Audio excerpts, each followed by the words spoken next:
Designers, I'd like to talk to you today a bit about safety in the workshop. There's a couple of things you can do before you even come in the workshop to make sure that your experience here is going to be safe. If you happen to be wearing any loose clothing, maybe you're wearing a shawl or a scarf or anything that dangles or has big loose areas, take that off and leave it in the classroom. Don't bring that into the laboratory workshop space because that can be dangerous with most of the equipment that we have in here. Similarly, make sure that you have closed-toed shoes. There are a lot of pieces of equipment in here that are heavy. We often work with things that are either hot or sharp, none of which would be very fun to drop on your toes. So be sure that you have closed-toed shoes so that your toes are at least somewhat protected. You don't have to wear iron-toed shoes, but do wear tennis shoes, sneakers, something like that, rather than sandals. If you wore sandals today, don't come in the workshop. Plan your day to be in the classroom. Similarly, there are a couple pieces of equipment that you can put on as you come in the workshop that will help. The first one, and as I mentioned the first day of class, the most important is that you wear eye protection the entire time that you're in here in the workshop.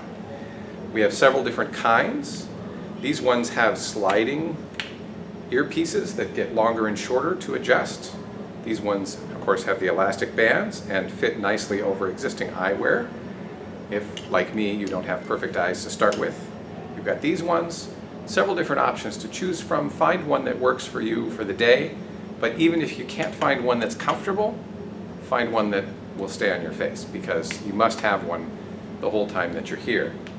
And they're not designed for protecting your hair or your chin or the table. They are only designed for protecting your eyes. Every year I get the question, well, I already have glasses on, is that enough?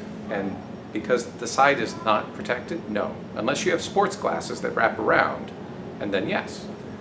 If your glasses are wrap-around style like these ones, where they come over to protect the side of your eye, that's fine. Otherwise, these nice green ones fit right over glasses that are existing on your face. If you're going to be using loud machinery, it is polite and expected in the workshop that you will let everybody in the workshop know, so that anybody who needs to can put on ear protection to protect their ears. It's a common thing to think, well, that's not that loud, it won't hurt me now. And I'll wait till it gets really loud and then put those on. But the thing with the ear protection is that that damage builds up, and it's very, very mild damage, and it builds up over years. So the more you protect your ears from small amounts, the longer you have great hearing. Don't let your hearing deteriorate when you're 40 because of stuff that you did in here in DT, all right? There are lots of times when you're going to be working on something and you're going to want to cut it or put holes in it or screw things together. Anytime you're working on something, make sure that it is properly secured. So whether you're using a vise, these open up and then hold something, whether you're using the quick clamps to snap it in place, make sure that what you're working on is properly secured. Please don't let me see you having something in one hand and a tool in the other and trying to work on that one thing. If you're not sure how to secure your workpiece for the particular tool or technique that you're using, please ask, and I'll be happy to show you about that. Safety is always more important than trying to get it done fast or trying to get it done with your friends in the room or any of that sort of thing. Speaking of friends, one of the things that is not encouraged, in fact, it's not allowed in the workshop, is goofing off and horseplay. Meaning that if you're jostling each other, pushing or running around or playing tag or trying to catch your friends or trying to throw something at your friends and hit them, anything like that, don't do that in the workshop. If I see any of that sort of behavior, you'll be back in the classroom for the rest of that period and possibly other periods, depending on how repeat offender that behavior becomes. The workshop is not a place that we could have any of that sort of behavior going on, because even a little bit of that could result in really serious harm to someone. If somebody slips in this workshop, there's a lot of metal, there's a lot of sharp surfaces, there's a lot of places for damage to happen. So when you're in here, you need to be focused on the work that you're doing, paying attention, having a good time by doing DT, not by jostling around or having a good time with your friends in a physical manner.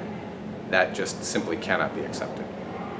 So let me take a quick look at my safety passport and make sure that I touched on all the major subjects that we need to talk about. Shoes, hearing protection, running, long hair. I can't demonstrate the long hair, but if you have long hair, make sure that it's tied back.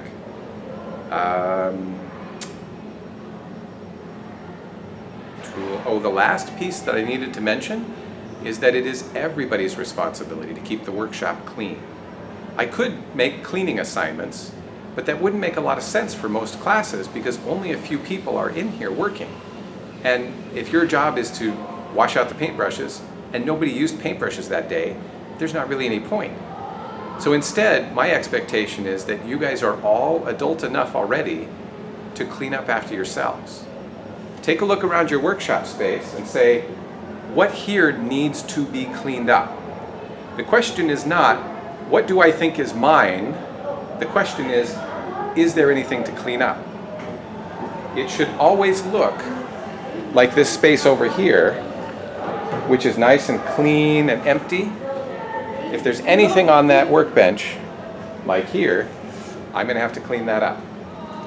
So the question to ask yourself is, what needs to be cleaned up? Make sure that it gets cleaned up before the end of the period. And then we can all get out of here quickly and have a great time. I'll talk to you about safety passports in the next video.